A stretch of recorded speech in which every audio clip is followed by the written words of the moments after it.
La importancia de las células y sus funciones. Buenos días, mi nombre es Carolina Martínez, estudiante de instrumentación quirúrgica de primer semestre de la Fundación Universitaria del Área Andina. Y en el podcast de hoy voy a hablar de un tema muy interesante y espero que les guste tanto como a mí. El tema de hoy es la célula. Y bueno, este tema es un tema bastante amplio, pero comencemos por la pregunta más sencilla. ¿Qué es la célula? Y bueno, creo que todos tenemos claro el concepto que desde niños nos han enseñado. La célula es la unidad básica de la vida. ¿Pero por qué? Bueno, resulta que la célula es la unidad básica de la vida porque sí, hace posible la vida. Si la célula no puede cumplir sus funciones vitales, puede comprometer el desarrollo del organismo, de nuestro organismo del cual forma parte. Es decir, que básicamente el adecuado funcionamiento de la célula nos permite cumplir con nuestras tareas básicas, como interactuar con el ambiente, reproducirnos para dar lugar a nuevas células, comer para obtener la energía que necesitamos para funcionar de la forma correcta.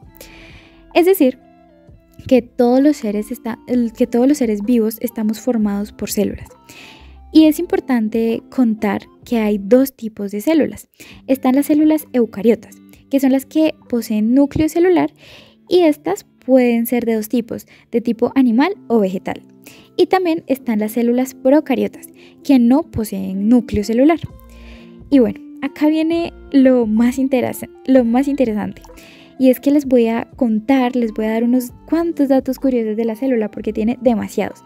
Pero aquí escogí unos que me interesan y sé que a ustedes también les va a gustar mucho.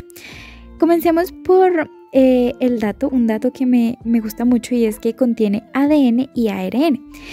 El ADN, su nombre completo es ácido desoxirribonucleico. Este contiene información sobre el funcionamiento de las células y la transmisión hereditaria de ciertas características de los organismos. Mientras el ARN, su nombre completo es ácido ribonucleico, es el componente que ayuda a que las instrucciones del ADN sean comprendidas por las células. Increíble, ¿no? Otro dato curioso es que su interior contiene fluidos. Entonces, en el interior de las células está formado en gran parte por citosol, un fluido compuesto por agua, pero también por proteínas y ADN.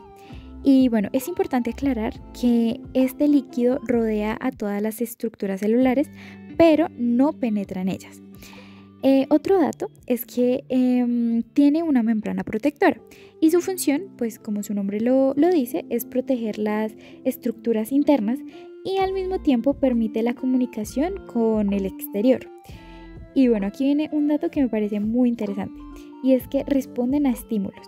Las células son capaces de reaccionar a estímulos generados por hormonas, por neurotransmisores o de otras células cercanas. Y esto es pues gracias a los receptores que contienen su membrana protectora. Otro dato es que evolucionan. Las células pueden modificarse para favorecer la adaptación de los organismos a nuevos entornos. Y también puede cambiar. Las células pueden sufrir cambios en su composición o estructura según la función que vayan a ejecutar en el organismo, y a este proceso se le conoce como diferenciación celular. Bueno, entonces, resumiendo todo un poquito, las células son pequeños compartimientos que contienen un equipo biológico necesario para mantener un organismo vivo de forma eficiente. Entonces, ya tenemos claro que todos los organismos vivos de nuestro planeta están divididos en células. Y según su número de células, los seres vivos pueden ser organismos unicelulares, como lo son las bacterias, o pluricelulares, es decir, mucho más complejos, como los seres humanos, que contenemos 30 billones de células. Y bueno, no acaban los datos curiosos. ¿Sabías que las células fueron descubiertas por el científico Robert Hooke? Y llamó a las células con la palabra latina cella, que significa sala o habitación, de pocas dimensiones. Hizo esto porque pensó que las celdas de las células parecían habitaciones pequeñas. Pero bueno, también investigando nos encontramos con otra teoría que dice que Robert Hooke nombró así a la célula porque la forma de la célula le recordó a las celdas de los monjes, conocidas como células. Y también dice que la palabra apareció por primera vez en un libro llamado Micrografía, un libro que tuvo demasiado éxito y se dice que fue el primer libro más vendido científico de la historia, gracias a que Robert lo escribió con un lenguaje muy sencillo y también se dice que con un poco de humor. Pero bueno, en la historia también podemos encontrar nombres importantes como el de Leeuwenhoek, que fue el que se encargó de complementar lo que Robert Hooke había dicho. En 1830 también Sheldon Schwann dijo que toda la vida está compuesta por células y también dijo que la célula es la unidad básica de la vida. Y por último, en el siglo XIX, Robert Remak dijo: todas las células provienen de otras células.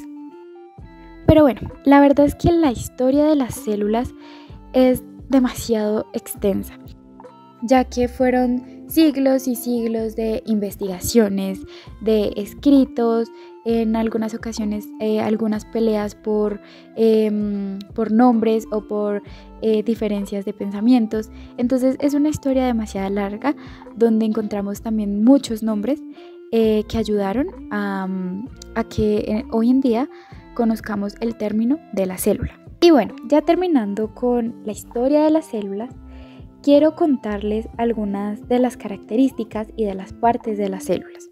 Entonces comencemos por estas características que me parecen muy importantes. Y son que las células son iguales en membrana plasmática, en región DNA, que es la encargada de permitir la reproducción, también en citoplasma, que es el encargado del sistema gelatinoso, y el ribosoma, que su función es la fabricación de las proteínas. Y ahora les voy a hablar de las partes de la célula. Entonces quiero que comencemos por la membrana plasmática. La membrana plasmática es la que se encuentra alrededor. Entonces imaginemos como una pared, ya que como ya les había contado, la membrana plasmática es la encargada de proteger la célula y al mismo tiempo permite el contacto con el exterior. También nos encontramos con el núcleo celular, que se encuentra presente solo en las células eucariotas, donde aquí se mantiene el material genético, que es el ADN. Y las células procariotas no tienen núcleo, como ya se los había dicho, así que su material genético está disperso. También nos encontramos con el citoplasma, que es el líquido donde flotan todos los elementos particulares de cada célula, como el ADN, las mitocondrias, el ribosoma, entre otras. También nos encontramos con el aparato de Golgi, que es el encargado de sintetizar los compuestos creados por la célula y los distribuye hacia el citoplasma. Por otro lado, encontramos las mitocondrias, que es el organulo donde se produce la energía que requiere la célula para cumplir sus funciones. También encontramos los ribosomas, que es el lugar donde la célula sintetiza las proteínas. Por otra parte, encontramos el retículo endoplasmático, que puede ser de dos tipos: el retículo rugoso, que sintetiza las proteínas, y el retículo plano, que sintetiza las grasas.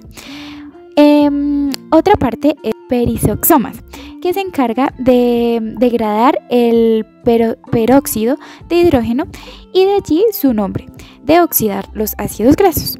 También encontramos los lisosomas, que es donde se produce la digestión o degradación de los restos celulares. Y por último encontramos los cloroplastos, que son los organulos exclusivos de las células vegetales y se encargan del proceso de fotosíntesis. Y bueno, esto ha sido todo por el podcast de hoy. Espero que les haya gustado mucho y hayan aprendido un poco más acerca de la célula.